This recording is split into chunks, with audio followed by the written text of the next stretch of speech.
Եվ այսօր քննարկելու ենք վերջին օրերին ամենաքննարկված միջադեպը, խոսքը նոր Նորքի թաղապետարանում քաղաքացիական ակտիվիստ Տարոն Շախոյանի նկատմամբ խուլիգանական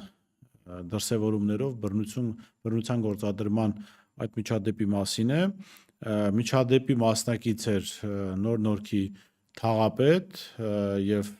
այդ կառույցի ըստ էության աշխատակիցներ 10-ից 15 հոգի։ Սա ոչ միայն խուլիգանական դրսևորում է այն իմաստով, որ տարբեր դրվագներով իշխանությունների կոռուպցիոն պատմությունները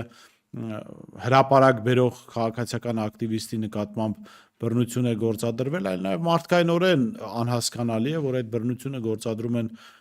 10-15 հոգով մեկ տղամարդու նկատմամբ, սա նաև բարոյական արժեհամակարգի ցուցիչ է, ցույց է տալիս այն մարդիկ, որոնք այս իշխանության մաս են կազմում, վերջնահաշվարկ են արել բարոյական մարդկային սկզբունքների հետ եւ որևէ առնչություն չունեն այլևս բարոյականության հետ,